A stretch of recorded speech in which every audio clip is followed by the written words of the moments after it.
LEGO Star Wars Set 75102 Pose X-Wing Fighter. It's a 2015 release. It's got one BB-8 figure and 3 minifigures. It's got 717 pieces and goes for about $80 US.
This is the review for LEGO Star Wars Set 75102 Pose X-Wing Fighter. It comes with 25 spare parts and 1 brick separator. It comes with 3 minifigures and 1 BB-8 figure, all of which these parts are almost completely new overall. First we have Poe Dameron, who's one of the main characters of The Force Awakens. He's got a nice darker orange for the suit, and he has a smirky facial expression and an angry one, both with some scruff on the face. The helmet here is really detailed, I like it a lot, although on the back here you can see the face slightly underneath. It doesn't really matter because the lettering's really cool, and the visor's built in, which is a nice touch. Here we have the Resistance X-Wing pilot. The body is exactly the same. He does only have one facial expression, which is concerned, worried, and tense, and he has a white helmet. One side has a little orange coloring to it with the same lettering, and he does have the visor built in, the same as Poe Dameron. Here we have the Resistance ground crew. He is slightly alien creature, not totally sure, something Star Wars. One facial expression. He has nice detailing on the front and back, mostly just on the front, but it's really cool printing going on the helmet with the orange and the white outlines and all of that. Here we have BB-8, the astromech droid for Poe Dameron's X-Wing. He is white with orange and metallic silver printing. It's very nice detailing. The top head will swivel 360 degrees. Here we have the actual X-Wing itself with all the accessories, all the minifigures, every little detail that goes along with it. His pistol here will clip into the back behind the seat, which is a little tricky but not too bad. Poe Dameron sits in rather easily. It's a standard seat setup, and it is very solid. As you can see here, it does pass the durability test. You can toss it around, it's not going to fall apart. This thing is streamlined and I love it. It's got the same basic design as the 2011 model of the X-Wing, except it's the Poe Dameron version, which is black and orange, which I love, and my 2 favorite colors, and it is Halloween. That is why this video is getting uploaded on Halloween. Anyway, we have the actual spring-loaded shooters. They're not hidden quite as well as some models. They're just barely hidden back here behind the side shooters. I think the nose of the ship is very solid. It's a good strong design. You could pick it up by it and it wouldn't break. We have stud shooters symmetrical on the left and right side of the ship in the mid section. The wings are actually offset. The bottom one is forward and the top one is backwards. So from the top it looks very full. On these rubber bands, we will get back to those in a minute, and On the side, we have the other symmetrical stud shooter, and the nose follows through as the other side does. There's a sticker on the aileron and on the main part of the wing, and on the other side it's completely symmetrical. We have the same design going on. We have a sticker behind and in front of the gear that functions the wings. BB-8 is fastened here on a single stud, and on the cockpit here, this is all printed, no sticker. I love when the cockpits are actually printed because they hold up a lot better and you don't see bubbles if you don't apply it perfectly. This is where Poe's pistol clips in, very similar to how the lightsabers tend to clip in behind the pilots of the Jedi Lego ships, and we have a little panel here in the front and a joystick.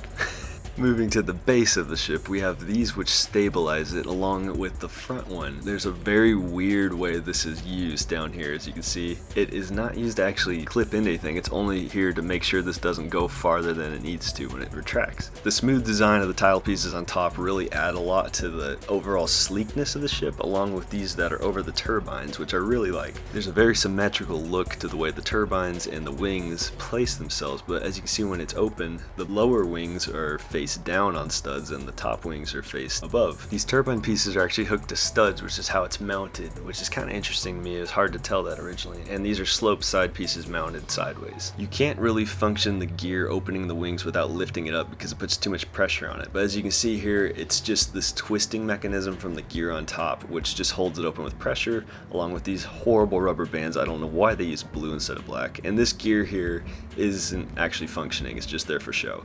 On these back turbines, you can see they're not really held in very securely. It's just this basic Technic joint, and it's not even fully in when it goes in. It's slightly blocked off by this flat piece. I do like the design of the turbine and this gunmetal color for here. It is cool with the purple. Now, this is the real deal. If you can't see this awesome position, then there's no point in owning this model. Try to get a little more dramatic lighting here for effect. But, I mean, this is the classic X-Wing. Here, see, there is enough pressure on the rubber bands where you can't collapse it without moving the gear. But it's just a great design. I really love the way it looks in the full X-Wing position. It looks very modeled accurate in the scaling and everything. Here's my simulation of it flying, even though space, this wouldn't really make any sense. But in normal atmospherical weather conditions like the snow on the front, it probably would. Anyway, you can swap him out for the other X-Wing pilot, which I do like the idea of, because that is done in the previous X-Wing models, even though here, I believe the black and orange is Poe Dameron exclusive. Here are the accessories, which are a nice addition. They're not that important, but it does make it feel fuller when you're paying $80 for this thing. Now, these are the spare studs, and on the side here we have the spare spring-loaded missiles. And this really reminds me of the Naboo Starfighter that came out this year in 2015, the new version, with the same yellow kind of look to the docking pieces and ladders. And as you can see here, these are just normal levers he can hold. He's mounted by 2 studs, and there's just a real basic standard brick here that the other X-Wing pilot just sits on as a little shuttle, and we have the little clear rounded off base pieces. Poe is just hooked by the single stud, and this ladder is just designed where it's barely tall enough to fit, but you know, it's a really basic part of the model. It doesn't really matter. As you can see, you can just walk straight up the ladder, get in the X-Wing cockpit, and he's ready to go. So overall, I really do love this set. It is a little expensive at $80, but my overall briefing of it, I do feel the value is there, the durability is there, and the designing is well done, and it's just a perk that this thing is orange and black because I love it.